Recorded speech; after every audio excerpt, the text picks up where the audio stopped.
Because the Dragon Balls had been overused, the accumulated negative energy gave rise to 7 evil dragons. Through their combined efforts, the Z-Fighters have somehow managed to defeat 6 of these evil beasts. But the 7th and most powerful dragon has absorbed the Dragon Balls to become the mighty Omega Shenron. Against this overwhelming threat to the universe, Goku and Vegeta were once again forced to combine their strengths. When they fused their Super Saiyan 4 bodies, the ultimate invincible warrior was born. Because Goku and the others used the Dragon Balls so much in the past, the negative power of the Dragon Balls accumulated and gave rise to 7 evil dragons. The strongest of these was Sin Shenron, a being whose terrible power threatened the entire universe. Thus, the battle to end all battles began.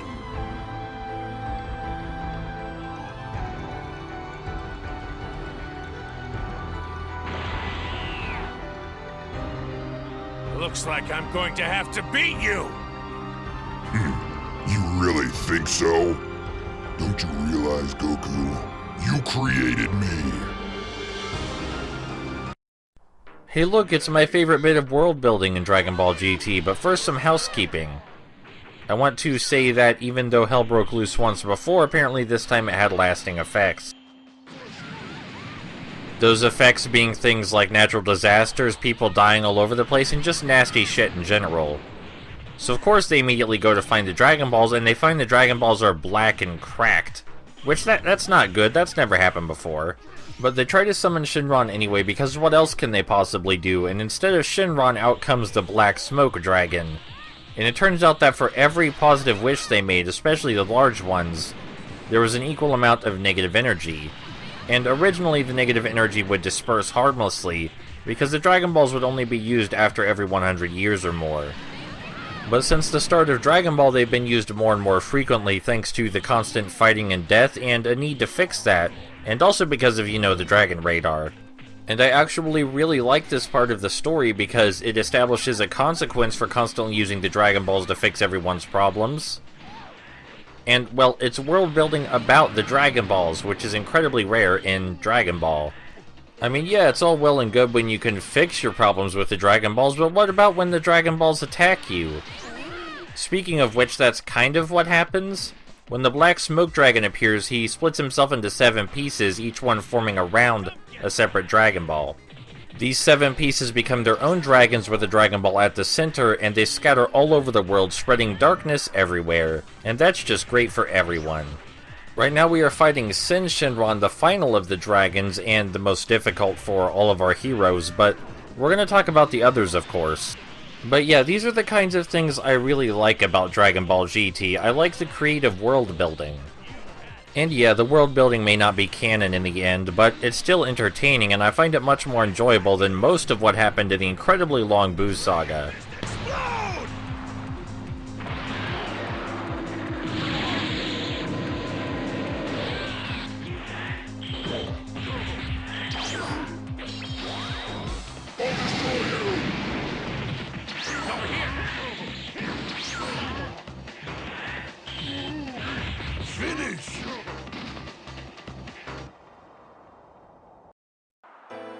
Even with all of his power, Goku was no match for the overwhelming might of Sin Shenron. Darn you. Is that the best you can do, Goku? Dad! Uncle Goten! Trunks! We have to go save Grandpa!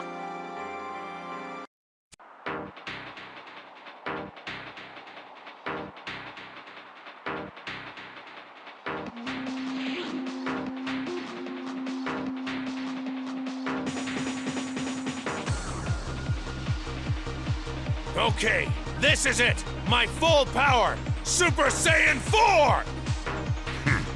If you say so. But something does seem different, I'll give you that. There's only one way to find out. Let's go! Enough! So the first of the shadow dragons that Pan and Goku fight is the 2-star dragon Hei's Shenron. They all have their own nice little names. As you might have guessed from Hei's Shenron, he's the pollution dragon. He was born of the negative energy that was generated when one of Mercenary Tao's victims was wished back to life. His 3 defining characteristics is that he's incredibly durable, he is incredibly weak, and he can generate pollution. That's about all he has going for him.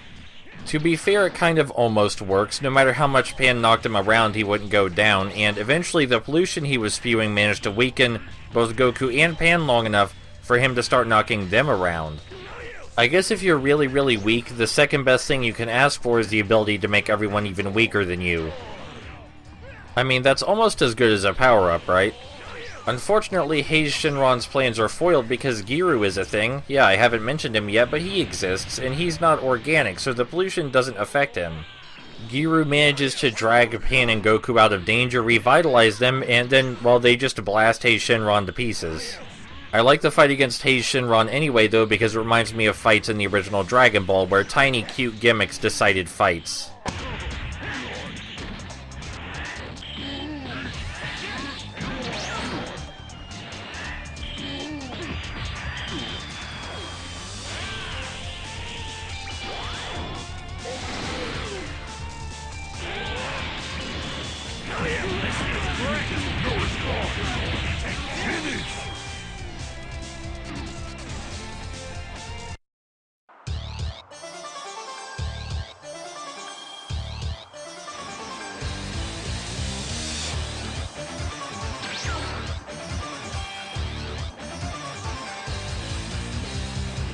It's not over yet.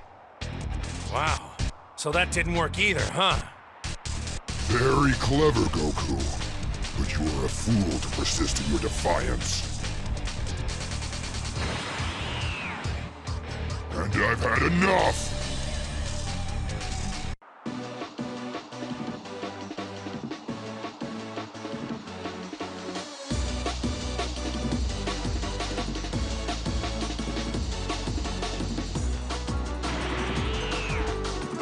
Behold my true form, the sum of all evil dragons.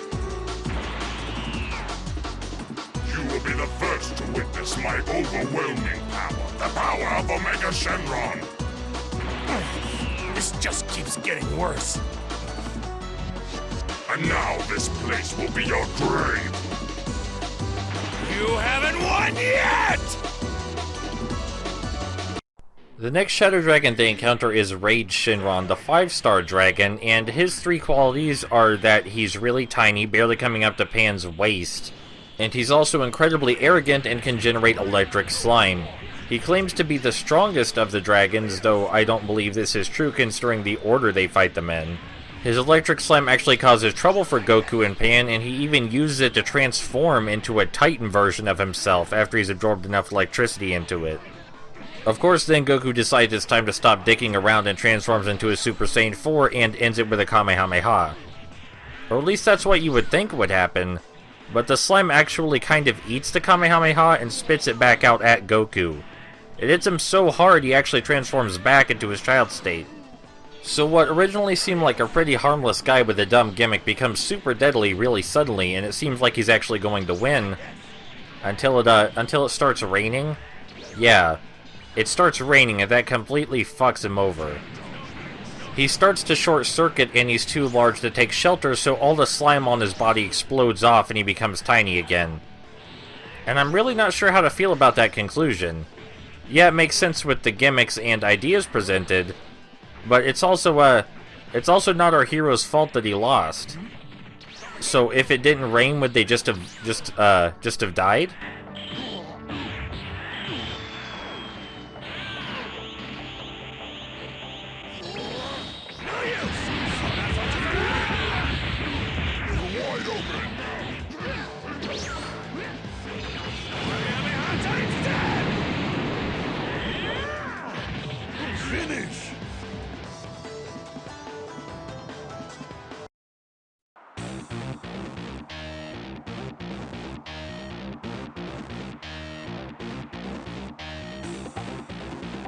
Darn it. That At this rate, it'll never end. But I'm just starting to have fun, Goku. Give up now and enjoy the trip to the afterlife. I have no choice. Vegeta, looks like I'll have to resort to the move you used to take out Boo.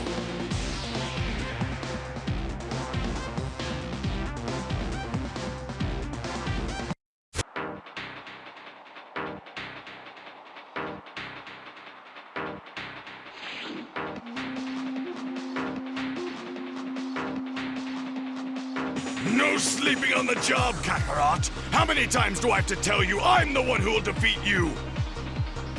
Vegeta, look at you! You've become a Super Saiyan 4! Ha! Anything you can do, I, the Prince of Saiyans, can do just as well! Now, where were we, you freak of nature? Ha! You're still no match for me, no matter what form you take! I'm going to finish you! Take this! The next Shadow Dragon they encounter is Naturon Shenron, who has the ability to absorb people. No, wait, hear me out. It gets kinda clever, and then it gets really dumb. Naturon Shenron looks like a giant mole at first, and he's incredibly incompetent, and Goku is easily able to take him down, and the Dragon Ball is left behind for Pan to pick up. Pretty simple, he was incompetent, stupid, easy to fight. And then when Pan grabs the Dragon Ball, Naturon Shenron suddenly reappears and absorbs her. He was just pretending to be incompetent so that way he would have a chance to absorb either Pan or Goku and become more powerful. And this is the part where the conflict gets interesting, because I can hear you saying surely even with Pan absorbed, Goku could still take out Naturon Shenron. And that is correct. But if he did so, he would also kill Pan. Since Goku is unwilling to do that, Naturon Shenron stampedes around killing innocent people just to taunt Goku, and Goku is unable to do anything about it in spite of Pan begging him to kill her and save the day. So we have a really damn interesting conflict here, and it seems like there's no way for Goku to win unless he's willing to kill Pan, so either he has to kill Pan or he loses. And then the stupidest fucking thing happens. Goku pretends to be defeated so Naturon Shenron would taunt him, and he taunts Goku by partially exposing Pan. And then Goku, of course, grabs her and blows up Naturon Shenron. And this is the stupidest thing. Not only was there literally no fucking way that he would know Naturon Shenron would taunt him in that way, but Naturon Shenron was incredibly stupid to do it. Please do not do this thing where you create incredibly interesting and intense fights with interesting mechanics and then create a conclusion that follows no logic or makes any sense with the mechanics presented. And it's not like it's bad that the solution was simple, because the solution to Hei's Shenron was simple, the solution to nearly every interesting fight in the show is simple, the solution to the Super 17 fight, incredibly simple, hilariously so, but it made sense.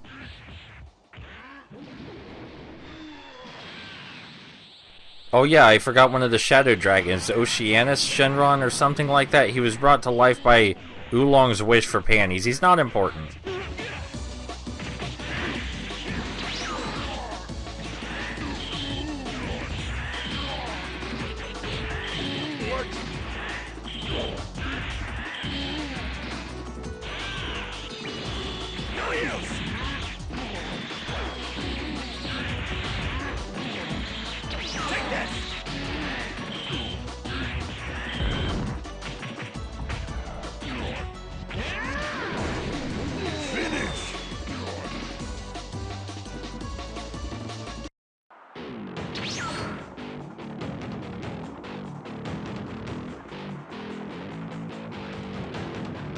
Darn it! I'll never beat him like this!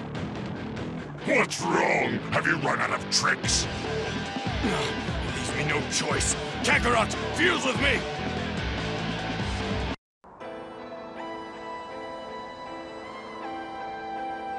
We have to use the fusion, Kakarot! Huh? I said we have to use the fusion technique now, hurry!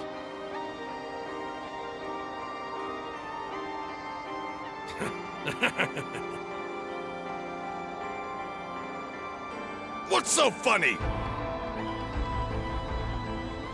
No, nothing really. It's just, I'm happy. I mean, this is a first. Having you be the one to say we should fuse. Shut up! This'll be amazing, Vegeta. Fusion?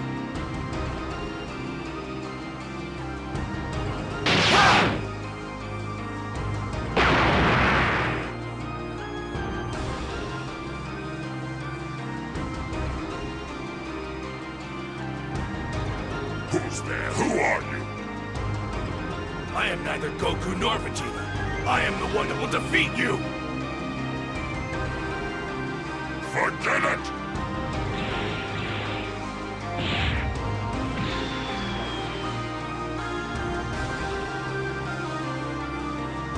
Try to keep up, Slowpoke.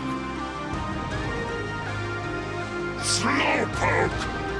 Don't get cocky just because you've raised your power a little!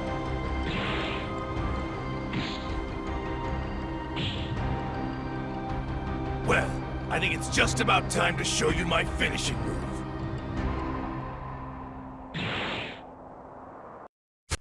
Now it is time for the brothers Shadow Dragons, Ice Shenron and Nova Shenron. And they are polar opposites. Ice Shenron is incredibly underhanded, sneaky, and dirty, and Nova Shenron is incredibly noble, Goku-like even. The reason Ice Shenron is such a bastard is because the wish that generated him was incredibly selfless, and the reason Nova Shenron is incredibly noble is because the wish that generated him was incredibly selfish. Nova is also the 4-star Shadow Dragon, so that's kinda cute. And from the start, he's the closest thing there is to a good Shadow Dragon. His stint as a normal bad guy is quickly erased when he decides to formally start the fight with Goku, and refuses to harm Pan, take hostages, or kill innocents in any way at all. While Nova is in a fair fight with Goku, Ice Shenron is meanwhile fucking up Pan on the other side of the city. He eventually joins the fight with Goku, and demands that Nova Shenron team up to destroy him, but Nova Shenron refuses. Ice Shenron employs underhanded tactic after underhanded tactic, and Nova just watches, even though he expresses displeasure at the whole thing. Eventually, Ice is easily defeated, and Nova's like, hey, could you not kill my brother? And when Ice has a new chance to live, he instead blinds Goku and attempts to attack him again. Of course, a blind Goku is still a dangerous Goku, and Ice dies immediately. Nova Shenron doesn't seem very upset about this time, and then he thanks Goku for a good fight and tries to give him medicine. And then Shenron shows up like an asshole and starts blasting the hell out of everybody.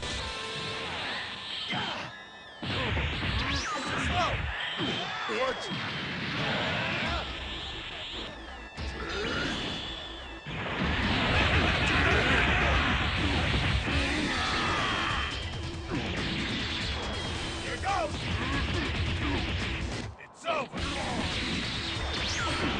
Finish!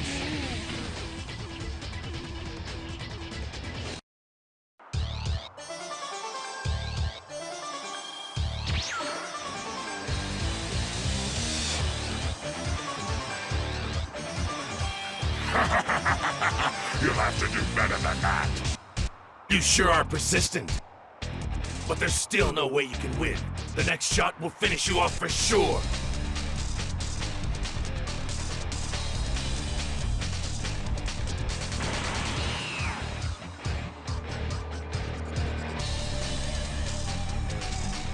Big Bang? Just as Gogeta prepared to fire the finishing blow, the fusion suddenly wore off. Huh? The fusion ended! Did it wear off faster because we used so much power? You fool! This is what happens when you play around instead of ending things right away! Hey, calm down. It's half your fault, you know. I pity you. You were so close. Guess this just isn't your day. Pity? I don't need your pity. It's you I feel sorry for. Right now, we don't need to fuse to beat you. Let's go, Vegeta! Right, Kakarot. Let's finish this! If you can. I figure with how much you've seen of Omega Shenron in these cutscenes, maybe you don't want me to talk about Omega Shenron. Maybe you'd like me to talk about the game some. So you know what, let's actually do that for once. Omega Shenron is dangerous because of his gigantic blaze attack, which is similar to Nappa's attack where he just caused an explosion to erupt right under your feet. Very difficult to dodge in time. And even if we block it, it takes out a whole health bar.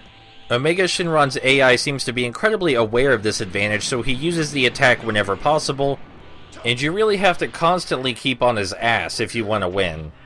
If you manage to lose this fight through some other method besides his gigantic blaze, that would be genuinely surprising. But after you figure out exactly what he's doing and how to stop it, it isn't all that bad.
Phew!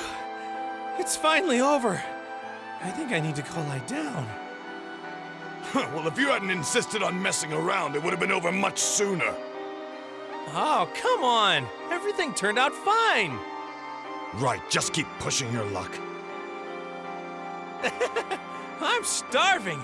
Let's go home. Hey guys! You still alive? That clown, acting like this is fun. He never ceases to amaze me. Thanks to the combined efforts of Goku and Vegeta, the seemingly invincible Omega Shenron was completely destroyed. At long last, the Earth is safe again, thanks to Goku and his friends.